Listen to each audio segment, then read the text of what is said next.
Okay, whenever you're ready. Hi, how are you? I'm well. How are you? I'm great. My name is Karla López Owens, and I'm drinking a cup of water.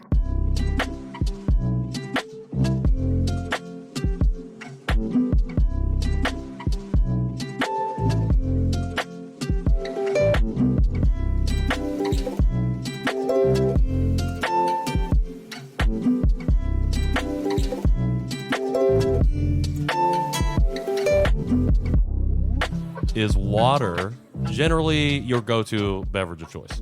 Yes. Do you prefer, I see you brought a bottle of water, but do you prefer bottled water, tap water? Do you have a preference on the kind of water that you try and drink? No, I mean, water is my go-to drink. It has been my go-to drink for a while. Okay. And I can tell you more about it if you want to know. I do want to know because I feel like, so I shared this on another episode, but I feel like my water journey has only really started in the last 6 years. When I grew up in very rural Indiana, we had a pop or a soda machine inside the locker room of my high school.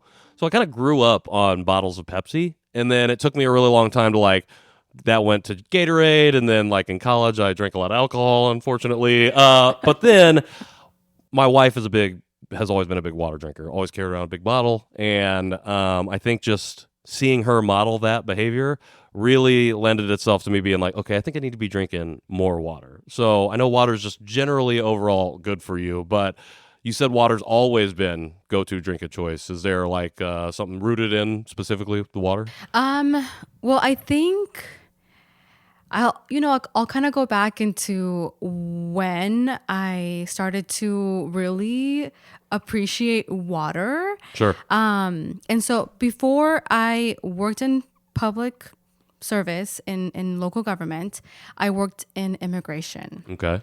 And so I was actually working in removal defense. Okay. I was screening a lot of removal defense cases. Oh, okay. To see what options people had to stay in the country. And the need was vast. It was very huge. So there was a large volume of people that were calling the office. Okay. And so as a removal defense coordinator, I would get a lot of these phone calls. And often people didn't remember my name. They just knew me as they were like, I need to talk to the water lady. Okay. And I was like, the water lady. And after having more conversations with my coworkers, I didn't realize I was doing this, but when I spoke with the people who were detained in removal defense, the one thing that we always talked about, when I greeted them, was, hey, how are you doing? Have you drank water? Are you, taking deep breaths? Are you kind of grounding yourself? Before, and that's what we did before we kind of jumped into the merits of the case. So yeah, that's my water story, and that's one thing that we always had in common that we could bond over, and yeah, just the importance of drinking water and making sure that you're hydrated so that you can think clearly as you go into these very difficult spaces and conversations. Yeah, water is essential. 70% of our bodies are water. It's we got to have it. When we talked on the phone a few weeks ago, talking about having you come on the show, we talked a little bit about your story. And one of the things we talked about your story with was that your story you've told it, and it's public, it's online. There's a big IndyStar write-up about it, which I will link in the show notes for people who might be interested in learning a little bit more. So I didn't want to delve into that specifically, but I'm interested in, especially thinking about this experience of empathy-driven focus when it comes to the work that you do, whether it be as immigration removal coordinator. Was that what it was? Defense coordinator. Okay, I want to make sure I got that right. But just as your lived experience, and then as a person who has done a lot of public service, thinking about all of your experience, I was wondering, how do you view your journey back then and through this work that you've done versus how you view it in the context of today? Do you see it as something that's unexpected and surprising? Are you surprised that you've ended up in this spot, or is it this felt inevitable? You were gonna Thanos it. I'm gonna be here.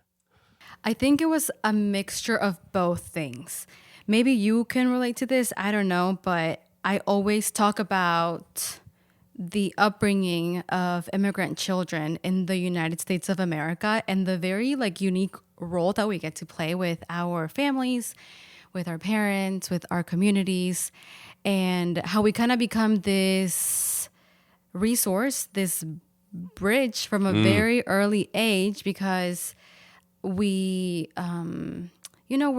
our parents are, I don't know, I don't want to generalize, but in my experience, I feel like my parents and then the people that I grew up around were always working. So that was their main goal, to provide for us. And we, we very quickly learned that it was going to be my sisters and I and like the younger kids that were going to be supporting our families and neighbors through these very complex issues.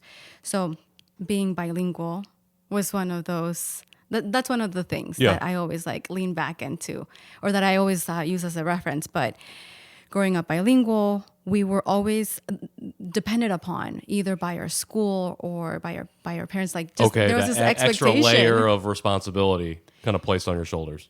Yes, and it wasn't. We didn't really have a choice. It was so it was survival, Okay.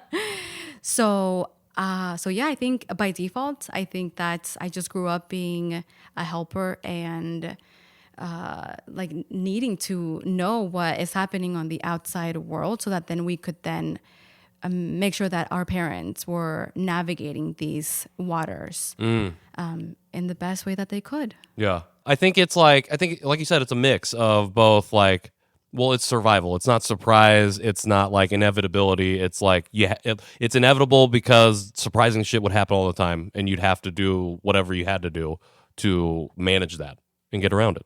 Not just for yourself, and not just for your family, but it sounds like for other people. Like you said, school would be like, oh, they speak 2 languages. Let's get help with another person over here, which has nothing to do with you. It's just the fact that you can speak 2 languages. Exactly. Yes. I mean, okay, so it's survival. Did you realize that did it feel like pressure when you were a kid, or did it just feel like this is what life is?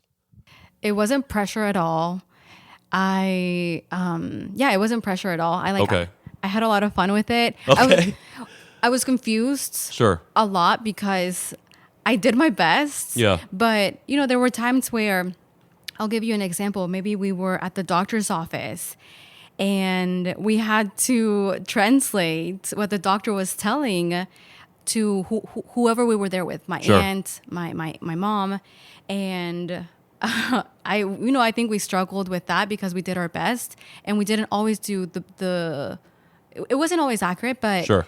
But yeah, it was always fun because we were learning and it just felt like an adventure. Yeah. Every single time. Did you feel like okay, so I felt like I said, well, I wasn't going to hash it out, but I feel like I have questions now. Go right ahead. Did you feel like it was like you were pretty warmly received by people that you had to translate from, like the doctor or whoever, to like, did you feel like they were like, okay, these kids are trying and like they're trying to help the family member that they're here with? Honestly, I don't think that thought ever entered my mind. I don't think I ever thought about it because I was just so like hyper focused on making sure that the information was conveyed to my mom or to my aunt that I just wasn't really paying attention to the demeanor. I mean, but as as you got older, I think you could feel how people like yeah. Do you remember the first time that you felt that? Like you became aware of it? Not really, Okay, it's just like, oh, one day you woke up, it's just like, oh man, people are looking at me different. Well, I mean, going back to just staying focused with what we had to do and not really paying attention to like the outside noise. Okay, sure. So I think that's also shaped a lot of the like who I am today, not getting distracted by distractions and like maybe people look down upon you or like give you a funny look. Yeah. I'm not even worried about that. Like I'm worried about making sure that I'm helping the person at hand and doing the best job that I can in whatever task I'm doing. Yeah.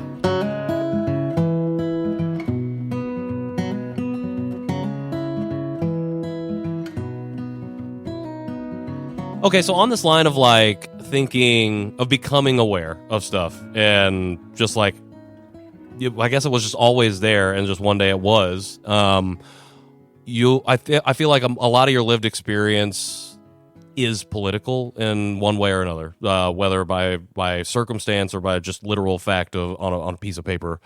Was there a moment where you became aware of that aspect of your life, like the political aspect of what you were going through?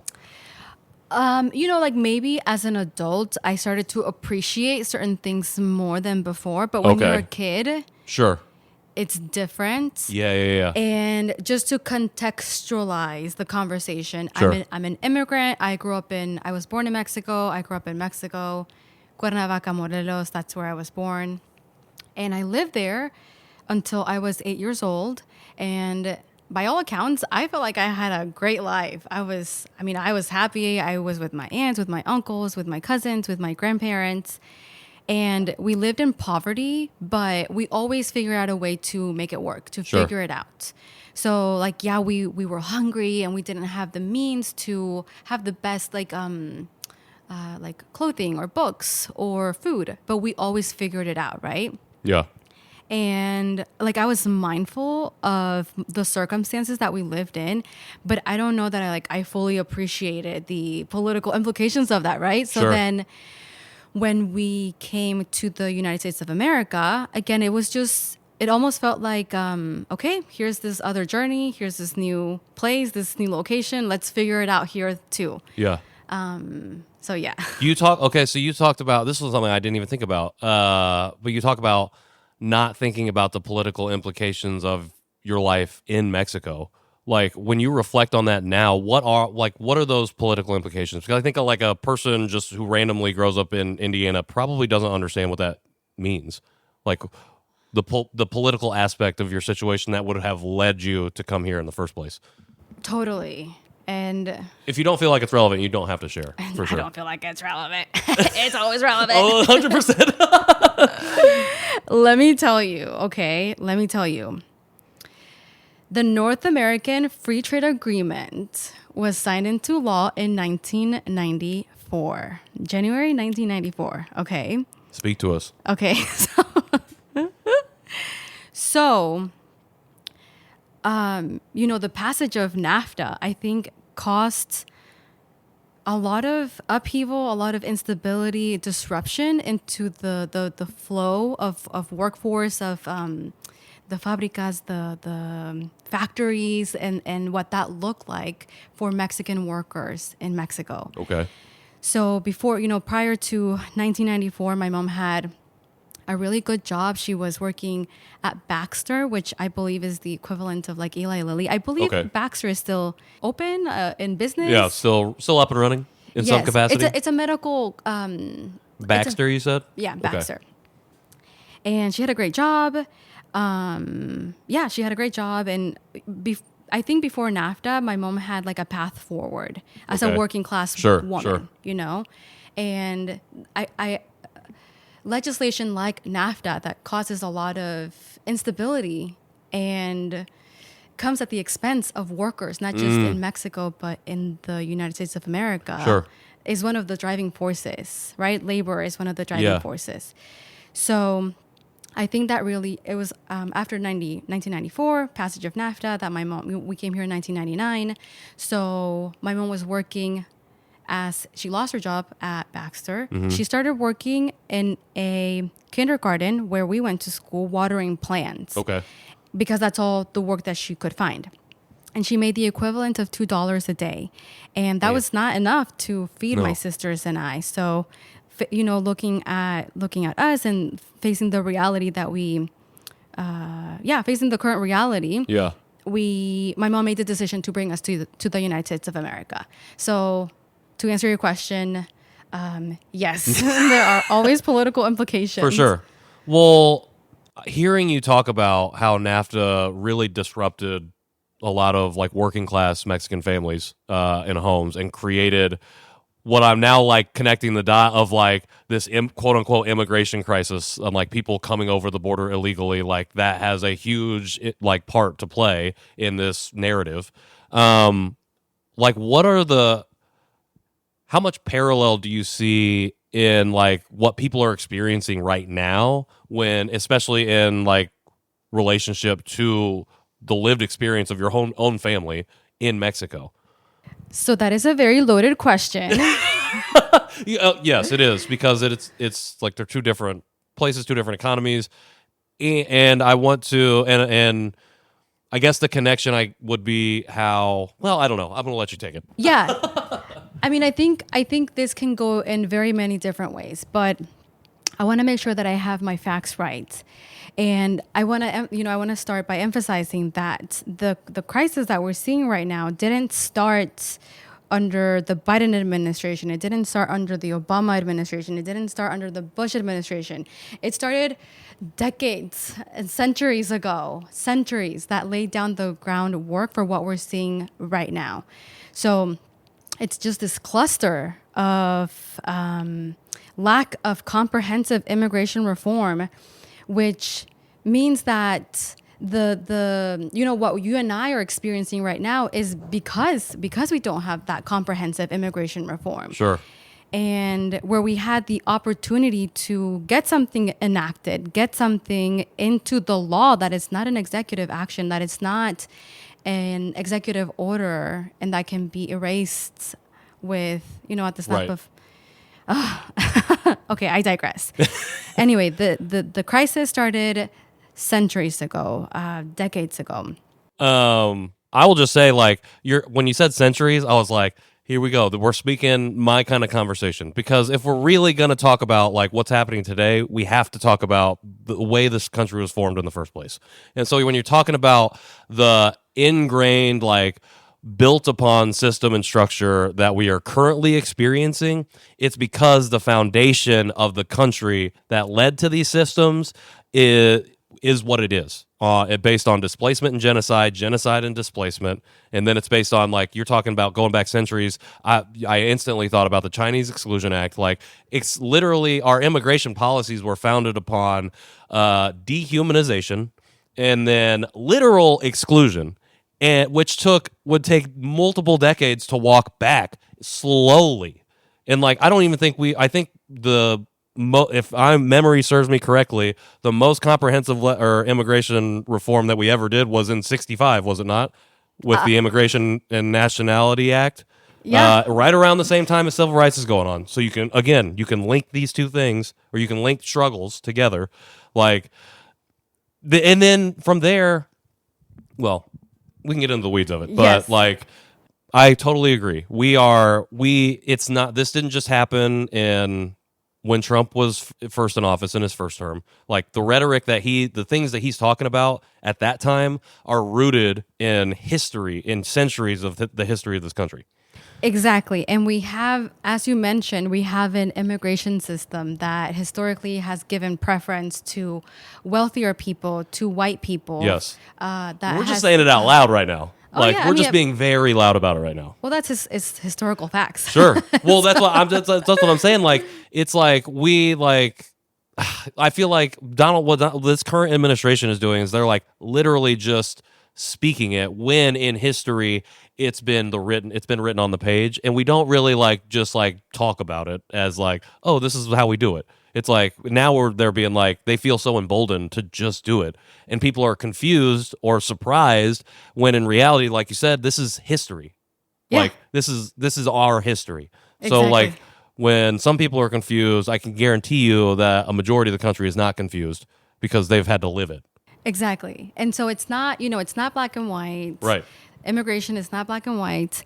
And I don't want to get into the weeds of it because it's very complex. And unless you've had lived experiences, or you know someone, that has gone through the immigration process, or you yourself have researched it and have an understanding of it, then it's really hard to understand how we got here. But I also think it's equally important for us to remember that it wasn't always like this. Sure. That immigration wasn't always predicated on your political ideology. Sure. So, and I say that because both Republicans and Democrats have worked to create comprehensive immigration reform.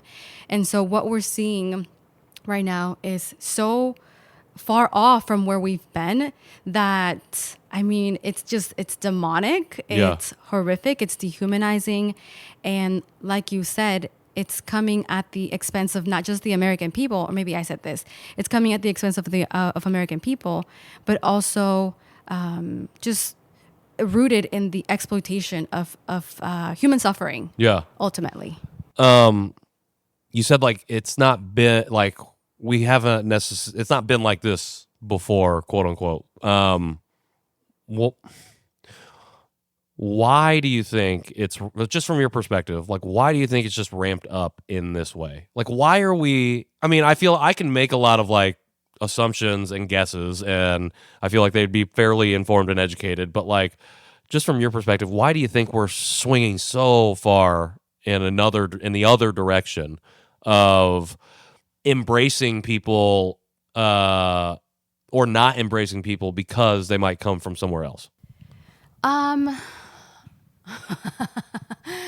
my goodness. Okay, let's see. Gosh, okay, that's a very loaded question that has subsections to it. Sure. But I think, I think back on history, and I think back at how historically this is not how things have been. And even during the first Trump administration in 2016, there was still some sense of stability, foreseeability, Sure, and structure, right?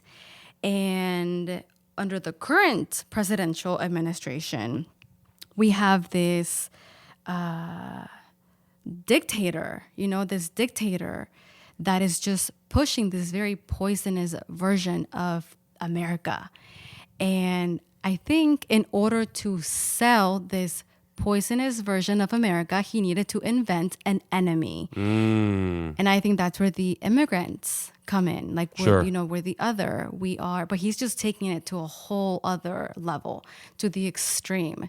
So what you have is the weaponization of the system, of the immigration system, of these administrative agencies to wreak havoc and to pit people against one another so that we're so distracted that we're not questioning who the real abusers, who the real exploiters, who the real people in power are that are like robbing us of meaningful opportunities to make something worthy of ourselves here.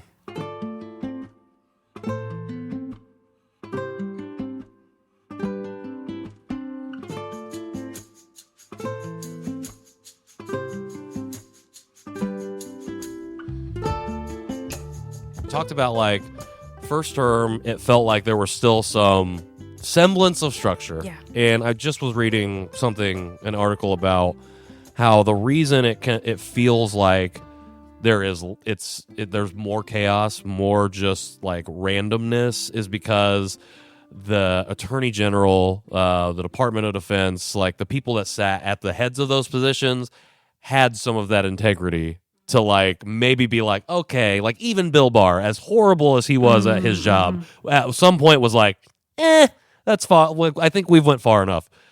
Our current Attorney General is like, here's the red carpet. Let me roll it out for you. Do whatever you want. Like, especially because you've lived the experience of going through systems that our government has set up. Not only that, you've come out on the other side and been like, oh, I'm going to learn about the law and be a lawyer. Oh, I'm going to work in immigration services to see how that works and to help people in there. Oh, I'm going to run for public office multiple times at multiple different levels. So, like, I don't think that somebody does that without having a good understanding of, like, the system that they are working through. So I was wondering if you could just school us a little bit on what you see from that system perspective that maybe we might not understand. Not even from, I guess I'm talking about it from a federal level, but like I think that permeates down to the state level too in our local politics, and that's where we're going to find our tomorrow impacted. Yes. So, there currently are a lot of systems and a lot of individuals who are making decisions within these systems. But I'll just, we'll use the General Assembly as an example. A lot of these systems often seem complex, intimidating, and inaccessible to regular people like Sure. me and you. And I think that's why these systems thrive off of people not knowing what they do, who's been elected into Sure. these positions. Confusion. Yeah, a lot of confusion.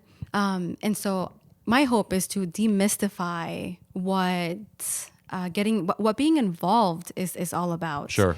Because ultimately, at the end of the day, if you're a person that lives here and you're not part of the 1%, these pieces of legislations are going to have implications on you and your family. Sure. And you can say that you're not a political person, that you don't do politics. This doesn't affect me. Right. Or Yeah. you can actively turn away from from the pieces of legislation that are being enacted in your own backyard. But whether you like it or not, like these are going to have very real and practical implications on you. And the more local, the more local that you get, the bigger the implications are. But the more power that someone like you and me have. Sure. So I think there's a lot of barriers to entry into these systems. Sure. Right? But I always encourage people, as someone who is a U.S. citizen, if you're a U.S. citizen, because I wasn't for 18 years. Sure. I grew up undocumented, and I have like this inherent fear of the police. And that's something that is never going to go away. Totally. But with the citizenship, with my citizenship, I have privilege and I have access. And I think there comes a responsibility with that. So these spaces are not as intimidating once you realize that the people at the State House, there's some really fantastic people there that know what's going on, that care about people. But then there's some people that are just doing what they're told by their higher ups, who half the time don't even have any idea what is in like the language of these bills. Sure. They don't care. They don't know. They don't care. And I know because I've talked to them. I've asked them questions. And yeah, like it's that's why we need people with real lived experiences to get more involved into these spaces. Yeah. So I don't know if I answered your question. Oh, totally. You absolutely did. What part of the so like you said, there are many parts of the process, many barriers to entry, many ways that the system is set up to confuse and make it more difficult to access. If there was one thing you could demystify or like make it easier for people to understand, to get involved, what would one thing be that you would share with people? Like, this is something that we need to know, like people need to know about, and it's not as scary or intimidating as you might think, just because they've set it up to feel that way. Shoot. I mean, See what it's like when you have to think about it. That means there's too many. well, there is, but I think once people understand that, listen, when you speak English and you're a citizen and you're literate and you have reliable transportation and you have access to these spaces, I mean, like that's half the battle. Sure. Right? Sure. That's half the battle. Okay. So, the barriers to entry are many, but once you start really pushing yourself into these, into these spaces, then you're going to start learning and picking Sure. things up. And what I've learned is that no one's going to say, hey, welcome, here's this packet. Here's a welcoming packet. Here's the how-to on how to get involved. Yeah, no. If anything, they're just going to give you really mean looks and Sure. What are you doing here? Right. What are Yeah. you doing here? And it's uncomfortable. Totally. But you know what? That's fine. You just push through those feelings because it's not about you. At the end of the day, it's not about you, but it's about the progress that you're hoping to make. Sure. Okay. You may have. So it's about people recognizing the privileges they already have. Because I Yes. think a lot of people don't. People hear the word privilege now, and it's become a buzzword, I think. I don't consider it a buzzword because I think you have to understand the privilege that you have. Like everybody's got some level of it. Or okay, not everybody. Most people have some level of privilege, and they probably just don't realize it because it's been normalized as an everyday American thing. Right. So I think you may have just answered this, but I'm going to ask you, what keeps you in it? Like, what made you be like, I'm going to use my privilege to help as many other people as I can? Desperation is what kept me in it. Okay. Can you talk a little bit about that desperation? Yeah, 100%. I think so. Yeah, I'm always like so anxious about what's gonna come next. Sure. What next piece of legislation they're gonna come out with that is gonna have. I mean, am I going to get deported next? Am I going to be denaturalized next? So that's part of it. The desperation that comes from knowing that you're on the chopping block and that you're not exempt from the horrors that that are being imposed upon us, and also like the sense of responsibility. I feel like. I mean, this might sound like like a socialist, would say this, but I think when working people unite, that's when we start to see real meaningful change, because you're using your collective power, your collective resources, and you're fighting against, again, the 1%, because unless you're part of this 1%, I'm sorry, my brother, my sister, like you're also on the chopping block. Yeah. And even they're also on the chopping block. Sure. But yeah, desperation. Okay. And then again, like the sense of responsibility. Yeah. Because I know what it's like to grow up poor. I know what it's like to grow up undocumented. And even when I go to court and I encounter people who are seeking access to the courts, so many of the individuals that I encounter also come from poverty, they are in poverty. And that really, again, I think that really contextualizes and that really frames my approach into what I want to do here, because I want to be able to meet people where they're at. And it's not always, that doesn't always mean, okay, well, this person only has like a high school education. It goes way beyond that. Some of these people don't have like anything, nothing. They're illiterate, They have accessibility issues that are beyond language accessibility. They don't have bank accounts, so they can't get a credit card, so they can't get credit, so they can't buy a freaking car. Transportation. Anyway, the list goes on. And so like, what am I doing to make sure that they also have access to these spaces that were meant to serve them, to serve me, to serve you, and not this small group of people? I love it. Did I answer your question? 100%. You're answering all my questions. I literally say that when I am interviewed. I always say that. I'm like, am I answering the question? I don't know if I am, but I get really passionate and fired up about stuff, and I feel that resonating in you. And like when you're talking about, we got to realize that when it's like working class people coming together, like that's when we can be at our strongest. Yeah. Because like our voice, because we like, that's what makes the economy go, are all the people. It's not the people that own all the buildings and all the stuff. Like they might get all the money, but they're not the one going on the factory floor every day and producing the product that gets sent out that they then make 50, 100,000% margins on. 100%. It makes me think about, like, I talk about this a lot. People are probably tired of hearing me harp on it, but I will never stop talking about it.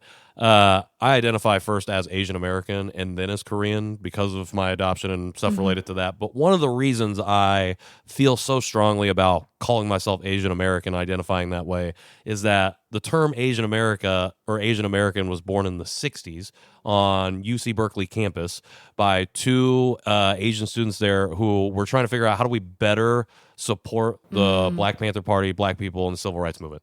And so they came up with this term not to, as people like to think now, generalize the 50 Asian countries and people that exist there, but to bring together a coalition of all of those different voices and say, look at all these people. Look at all these people who also have a fucking problem with what's going on here. And to stand up beside the people who were being deliberately targeted. Like Asian people at that time, like, yes, we're facing discrimination and stuff, but it wasn't quote unquote about us in that moment. Like, if anything, like in LA, we were definitely causing some problems. So like it was meant like Asian American. I feel like so strongly about it because like it is a term of resistance, of resisting the idea of what it means to be Asian even in this country. And instead of it being like, oh, everybody has slanted eyes and black hair and yellow skin, it's like, look at all of these different people who wants to be a part of something greater than just the place that they've come from. And so, yeah, I don't know. You're just like making me think about it. Like that's just like in talking about like what we can do as a collective when if the working class could just come together in that way, which is why race was invented in the first place, was to segregate and divide that class. Yeah. But like that's what gives me hope when I see people from those different sectors of our lives come together to talk about stuff. Like with redistricting, you saw people from all over the place 100% come together and fight against it. I was so inspired. Yeah. Yes. Like what was your like, was there anything in particular about, because that's like the most recent win I can think of that really felt like, oh, the state showed up. Like not just one side of the state, everybody from all different parts of the state showed up. Yes. And to your point, I was equally inspired to see so many people from all walks of life making their way to the State House. Yes. And making their, their opposition heard loud on the record, saying this is wrong, I'm against this, we reject this, and shame on you for betraying the people. So I was very inspired by all the people that went to the State House during that session because it's, like you were talking about the allyship and like the standing alongside one another to collectively reject all these systems of oppression that, that are making my life unbearable, that are making your life unbearable. And I think the sooner we recognize that we have more in common with one another than we ever will with the billionaire class, with the millionaire class, I think the faster we're going to be able to make meaningful change.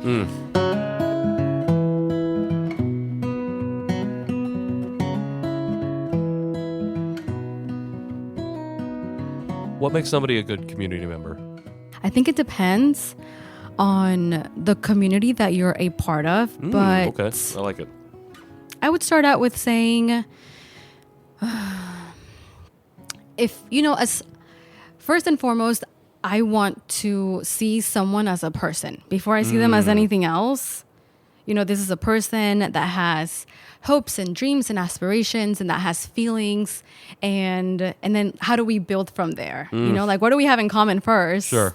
Before we get into like the messy, like political, that inevitably comes with being like a neighbor. But I think just showing concern for other people in an honest way, showing concern for people. Yeah. And yeah, that and how much you show up for others at personal expense without expecting anything in return. Sure. I think that's what makes someone a good community member. I love it. You're in Irvington, correct? I am. What do you love about the Irvington community? What like makes that a good community to be a part of, if that's how you feel about it? Oh, I love it. Oh, I love Irvington so much. Yeah, we have friends in Irvington. My sister and her husband just bought a house in Irvington not too long ago. So. Wow. Well, Irvington has a very complicated history. Nope. That's the reason I wish I had cameras, just for capturing the reaction like that. I love it, but yeah. So yeah, just down the road, Irvington is a mixed neighborhood, a mixed income neighborhood, mixed demographic neighborhood, and I think that's what I love about it. But again, going back to the very complicated history, complex, racist history that Irvington has, just down the road, the house of D.C. Stevenson is, I'm going to say like 2-3 blocks away from where I live. Okay. So we walk by it, like every other evening on our evening walks. And having that as a reminder of like the the hatred that existed and continues to exist in the state of Indiana through the KKK, through the dominance of this group at the state legislature, not just back in the day, but even some of those beliefs still, Yep. If you watched any of the testimony from Republican senators during redistricting, you heard some of that sentiment coming through. Exactly. The influence that it still has. But it's important that we talk and acknowledge history so that we don't go back to it. And other than that, I mean, I love Irvington because it always feels like home. Yeah. I grew up in Washington Township. Okay. But growing up, we would come to the east side because that's where all the laundromats were. Sure. All the Mexican stores. I mean, we did a lot of things on the east side of town. Yeah. So I feel like I naturally gravitated there when I became an adult. Totally. And now anytime because it's always kind of felt like home. But now that I go and I pull into my driveway, I'm friends with all my neighbors. Yeah. Irvington is a community full of fantastic people. Yeah. Fantastic Hoosiers. And we always find something to connect over, like my neighbor in front of me, Mr. Goldie. Hi, Mr. Goldie. I love you. Mr. Goldie. He used to be a teacher at North Central High School. Okay. I didn't have him, but that's just an example. I graduated from North Central High School. Gotcha. My wife is a teacher at Northview Middle School right now. So, that's amazing. Oh, thank you for shout all out your the work. Panthers. Yes. So yeah, that's just an example Yeah. of the fantastic people that live in Irvington. I love it. Well, now I got to ask you, mentors, big influences, impacts on your life from your time at North Central. Oh gosh. At North Central? Oh my goodness. Okay, I got to think about this. I feel like all the teachers that I had were fantastic. Okay. I had a really great experience at North Central. Nice. That's good. Yeah. Yeah. All my school counselors, the teachers, my classmates. It was a really big school. So I think it Totally. gave people an opportunity to kind of find their own path and create a meaningful journey for themselves. Yeah, I like that. I feel like that's a conversation my wife and I have is like, sometimes like we both grew up in small towns with very small schools, and it felt like you had a narrow path to forward, I guess I'll say. Yeah. And she's been a teacher her whole career, and her first job out of school was in Wayne Township at Chapel Hill, Ben Davis. And just like you talked about, the experience of a larger school providing a lot of different opportunities for kids to find themselves, I think is really powerful. What were teachers doing? What were the people doing at North Central to create kind of that environment, at least for you, from your perspective? I think even though North Central is a township school, it is also a public school. Mm-hmm. So I am a product of the public school system. And I think the biggest difference between high schools, I don't know, I could be wrong, but I think the taxes and how well funded the schools are have a really big, have like really big implications on the quality of the education, the stability of someone's, the stability, so the ability of a student to succeed. So, because as an adult, I volunteer a lot in high schools. Yeah. And I see the difference. Sure. In the different tax brackets and like the neighborhoods. But that's one of the things that I appreciated about North Central High School, that it had a lot of really high quality, top-notch education programming and opportunities for my sisters and for myself to get involved.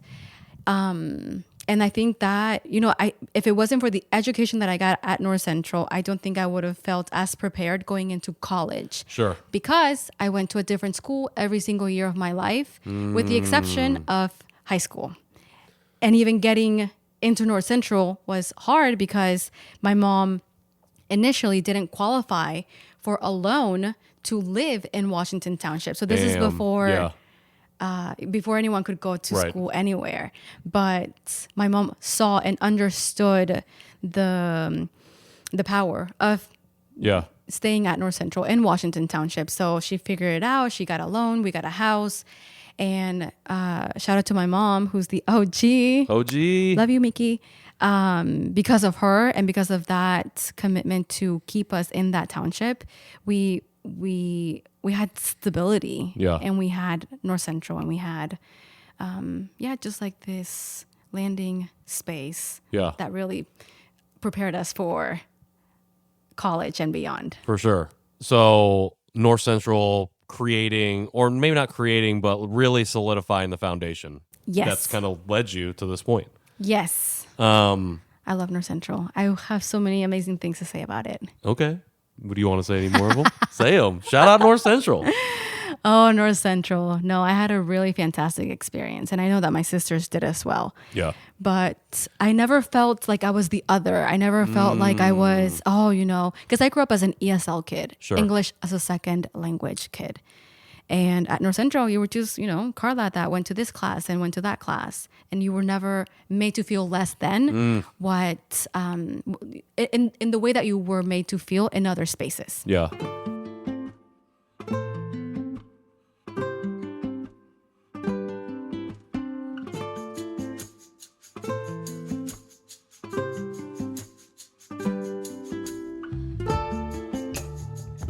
You recently announced a run for Marion County Clerk.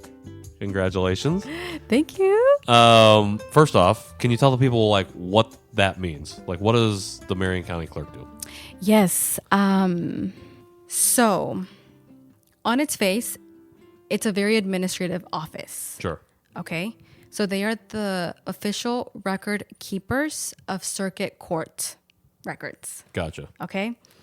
And they also facilitate access into the court system for everyday people. So if you, for example, needed to make a child support payment, you would go to the clerk's office to do that.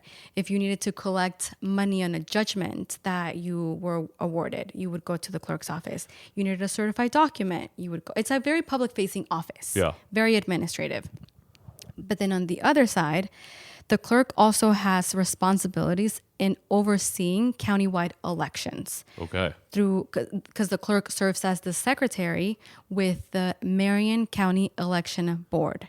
So they have responsibilities overseeing countywide elections, but also supporting voter registration efforts and just providing education to the people about how to do this, how to do that as it relates to civic engagement. Gotcha. So somebody sitting in this seat could potentially not do anything and not really educate the people, and that could potentially contribute to maybe 101,000 people not showing up to vote in the last general election.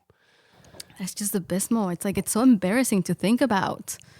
Again, I just being involved. Listen, Speak on it.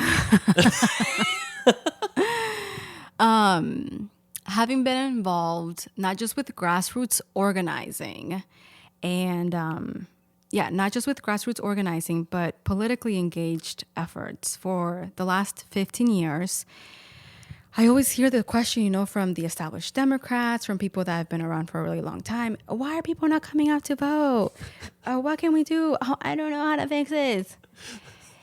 And I think that we're not giving people anything to vote for, first of all, and giving people a reason to vote. So we think about what happened in New York City with Mayor Zohran Mamdani. And the numbers that were coming out with how many new voters, young voters, and just new people being activated to participate in this way civically. So I think that's an equally important question. Like, For sure. why do people feel so disengaged, so abandoned, so just like left behind by the current establishment? Yeah. And I mean, I have a couple ideas. I don't know if you have a couple of ideas, but I have a few ideas as to why they feel abandoned. 100%. Well, let's get into whys. First off, Zoran, amazing. Shout out to Mayor Mamdani. Also, I just want to say, like, he not only ran on promises of doing stuff, he's literally done those things, doing those things in this first few weeks of his administration. So, like, people that say, "Oh, you can run on a thing and not do, and then never do the thing," that's not true. You can do the thing. As far as like why people aren't engaged, like all of the reasons, I think when you look at our current federal leaders, our current majority leaders in the House and Senate, or minority leaders, like I don't know that I personally feel very strongly about their leadership, because it's a lot of words over action. And they say a lot of things but don't do a lot of things. And then when you say a lot of stuff and say a lot of stuff and say a lot of stuff, but you never do anything, people get disillusioned with the people that they're electing. And not only are they not showing up to vote, but sometimes people will be like, "Oh, I'm a centrist or a moderate," and they'll be like, "Well, you know, that person over there does look kind of appealing," because they are maybe doing something, even though it might be harmful to them. They're just like, "Oh, well, you know what? They're doing a thing. Like, let me ride the wave." And I think the thing that I've, from my perspective, seen from establishment Democrats is that it feels like we think words are going to get the job done. And if that is the belief, then people are going to continue to be detained and deported for no reason. People are going to continue to get shot for protesting. And we're going to watch rogue agents run the country. And then there isn't going to be a Democratic Party. There's not going to be any more parties for a certain amount of time. So I think the reason people feel like their vote doesn't. So I've wrote about and talked about this a little bit on the show, but I had a friend like in the mid-aughts who I would always debate with the importance of your voice and your vote. And his stance was that it doesn't matter. Like if like we would always argue about the Electoral College, which yes. Give me his number. What's his name? Give me his number. I don't know. I don't think he's reachable anymore. But like this, like the thing that we would talk about is just like that mindset is.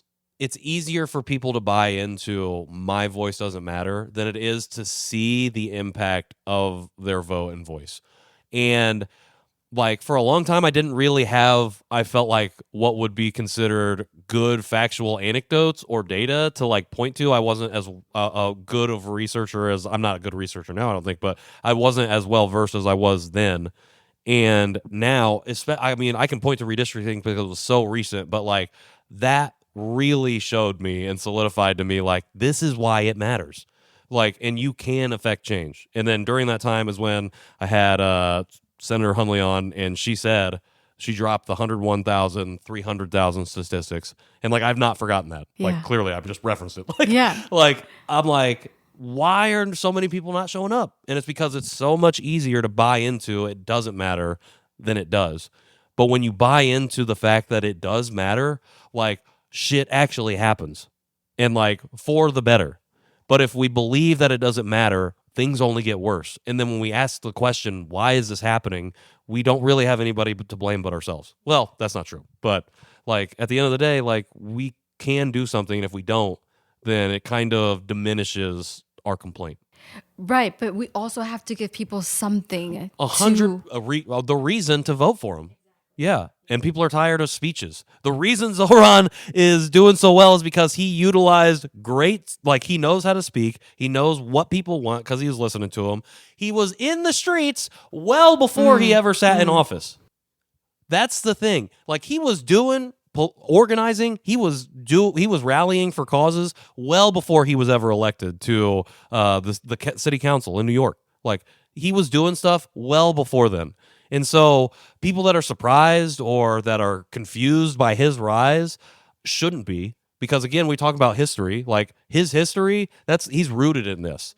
And I think what is surprising really to people is that not only did he get elected on a message of affordability, but he's following through on affordability, like just signing the universal child care. Like come on, Braun, come on, Hogsett, like I'm waiting for it. I'm paying this bill every week. Like I'm waiting for it. And when I see something like that, I'm like, that gives me hope that it's possible for something like that to happen here. Yeah. And so like but we have to, again, I asked you earlier, like, does something exist? Actually, I might have asked you before we got on here. Does something exist to like develop and support candidates in the state to run in these races? And like, especially if they lose, like, are we throwing them to the side, or are we allowing them space to continue to do this work? Like, if something like that doesn't exist, it's so much more difficult for us to give people reasons to get out to the polls. Yes. And I think what I would say, I mean, I would say a lot of things too. Yeah, sorry, I just went off on that. But No, but you had some really great points that you made. And what I would encourage people to do is to get involved like at the grassroots level by going to a protest, by going to their local neighborhood association meeting and starting there, because showing up is so grueling. Showing up is such it's so draining. It's such a huge undertaking. Paying attention comes at the comfort. It comes at the expense of being comfortable. Yeah.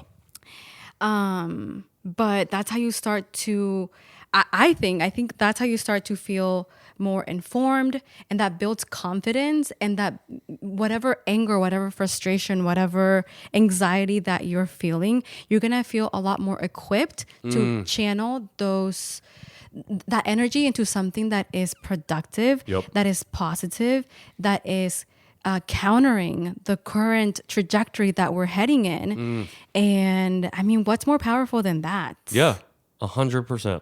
I don't think that there's much. I don't either. But that's the thing. And that's the thing too. Like, when more and more of us show up, because it is such an undertaking to do, like to step outside of your comfort zone, not only to stay informed, but then to step out on the street with your neighbor and resistance of whatever. The more of us that do that, the more space there is for people that have been doing the work to step back and take a break. Because those are the folks that need rest right now. The most vulnerable, but also the leaders of this movement. Like, they shouldn't be the leaders, and they also shouldn't have to die or give their lives for us to then recognize, oh, look at all this good work that they did. Like, what? We shouldn't be waiting. Like, I don't remember who I've been talking to about this, but we're talking about like reactivity. Like, we're a reactive culture, and we need to be proactive in this work. And if we're proactive, like you said, we can react from a more informed, more solid foundation to when shit happens. Yeah. We can show up in a way that is productive, doesn't set us 2 steps back, 1 step forward. It's 2 steps forward and maybe 1 step back. And I would challenge people that are frustrated with the state of the current affairs to ask themselves, like, you have this yearning for community, you have this yearning for change. What are you doing to contribute to that? Because it's the same people showing up over and over again. But I also think, to everyone's credit, I think the way that we're currently living is by design, right? To like to be bombarded with so much information that it just becomes a cluster, and that you're confused and there's this information like, okay, how do I sort through all this, and how do I grab onto something that I feel like I can have some impact towards? And I've been reading this book on tyranny. Okay. Towards the end, it talks about how it's up to us to put ourselves in uncomfortable situations, in uncomfortable spaces, whether it's a neighborhood association meeting, like peeling ourselves off of the couch and forcing ourselves to go into community. And I think once you get over like that initial shock of like, oh, I'm uncomfortable, then it's totally fine after that. Yeah. But it's going to be up to us, to be critical and to peel those layers back and like ask yourself, why do I feel so depressed and so isolated? It's because there's these bigger forces that are working to conspire so that all of us are alienated and don't create this community that we're so yearning for. But so that's the first thing, I think, like acknowledging that, and then moving beyond that, because it's not sustainable if it's the same 5 people showing up over and over again. And the sooner that we realize that, the sooner that we can start creating more spaces where community can come together and share ideas, share resources, have this collective space of being vulnerable and of like, okay, you know what? I'm going to start thank you for hosting this. I feel like I can take a breather, start healing. Okay. And then go into the next battle, because let me tell you, we're nowhere near the finish line. No, we're not just getting started, but yeah, it's down there. Yeah. We're in the trenches. We're in the trenches. That's right. Help. That is right. That made me think about this idea that I've read about, and her name is Michelle Kim. She's like a anti-bias, anti-racism educator and like corporate speaker, and she wrote a book called The Wake Up. And in the book, she talks about this concept of the second courageous. So it's the person that stands up and voices solidarity or support after the first person stands up and says, "Hey, no, that's wrong." Because a lot of people know people that are the first, but how many people step up and be the second? Right. And again, going back to why people aren't motivated or feel inspired to vote, because, and like I said, people are tired of words. We also, to your point, have to look at ourselves and be like, well, am I just talking, or am I active in this community or in this thing, whatever it is?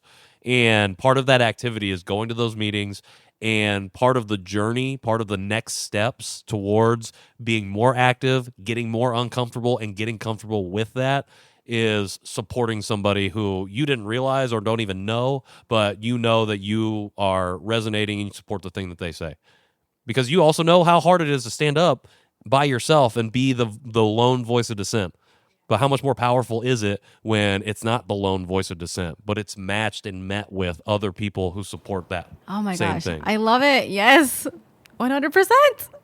All right, we've been here for almost 2 hours, only an hour of which has been recorded. But I honestly can't thank you enough for giving me some of this time, because I know how busy you are. Like, you came from a much more important conversation before this. Stop. So I feel a lot of privilege just to be able to have you in this space, and for you to share.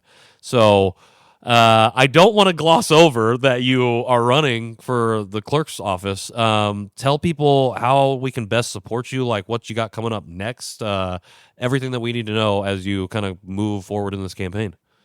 Thank you for that question. And my hope with running for office is to have this be a continuation of the work that we have been engaged in for the last 15 years. And so, again, like, we were organizing 10 years ago, we're organizing now, we're going to be organizing 10 years from now. So how do we create this ecosystem that is sustainable and to your point, just like, it's not just like one person trying to do it all. Yeah, do it all.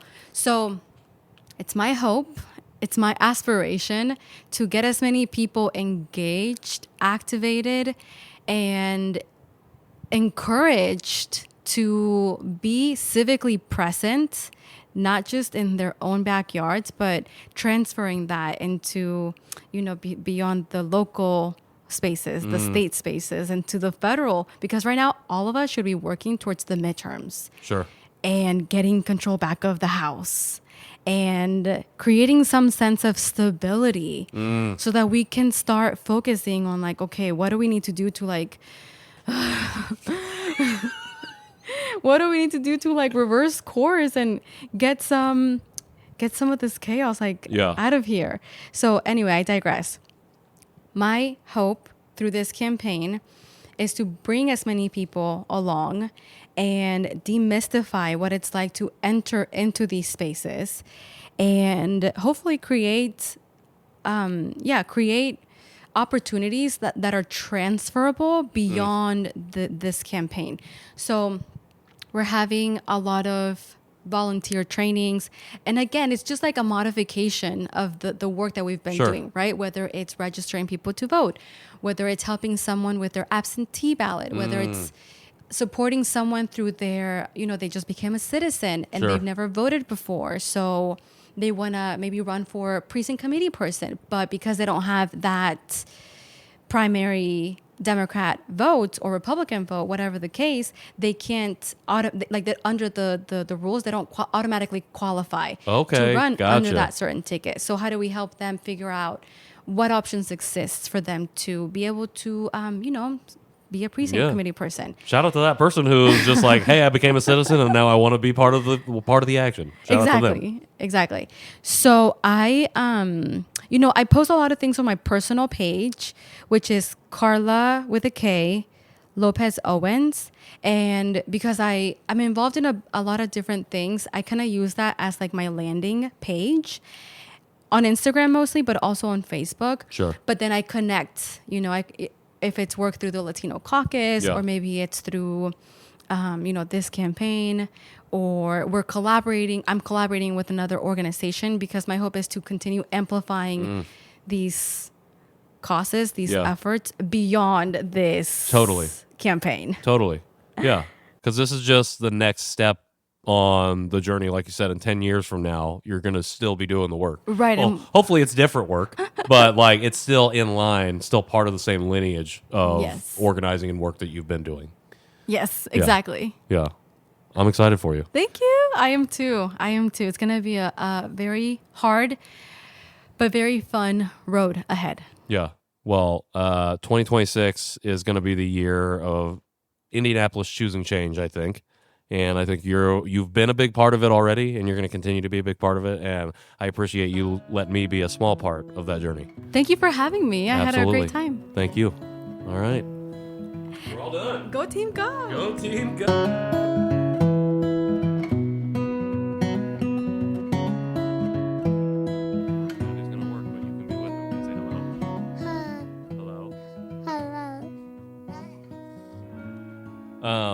Shout out to Karla López Owens for coming through and for sharing so much. You hear it in the episode, but I kind of tiptoed around her origin story because it is already out there. And while we can 100% rehash that, I'm always trying to figure out how we can not move past things that are already public knowledge, but like dig a little deeper, I guess, if that makes sense.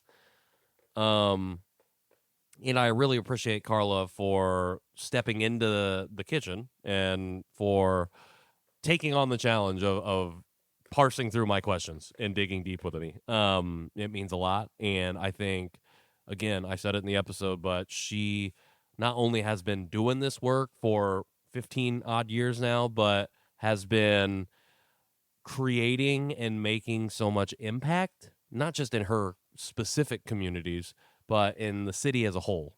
And we are really lucky to have someone like that advocating and fighting for us. So really excited to share this conversation with y'all, and excited to share some of the conversations coming up this week on the morning show. So make sure you tune in Tuesday through Friday, 5:05 a.m. It's dropping in your inbox, dropping on Substack, Apple Podcasts, and YouTube. That's where you can find it. And next week, actually for the foreseeable future, I would say a lot of our conversations on Mondays are going to be focused on what's happening in the State House, what's happening at the political, or what's happening in Indiana politics specifically, because as much as I want to just talk about the fun stuff, and hopefully as much as I want to talk about the fun stuff, it behooves us right now, and I think it's imperative that everybody who can talk about what's happening in politics, what's happening to our communities, we talk about it. So, what do you want to say? That was Van. Van's joining me today to close out this episode. But yeah, so if you're interested or you have specific topics that you're like, hey, Patrick, I would love to hear you talk about this on the morning show, or maybe I have a guest on, please let me know. Hop in the chat on Substack, leave a comment, throw it in the DM somewhere, and I will make sure to get around to it. With that in mind, shout out to Daniel Farrell. Again, he has been an awesome supporter of the work, and he has been the guy making things happen behind the scenes for me here on the show when it comes to keeping me on track, keeping me informed about what's going on, and connecting me with the right people. So shout out to Daniel. If you see Daniel on the street, give him a high five, give him a handshake, or whatever he prefers, but just say hello and thank him on my behalf. So, all right. With that out of the way, my name is Patrick Armstrong. What's your name? What's your name? Vanny. That was Vanny. And until tomorrow,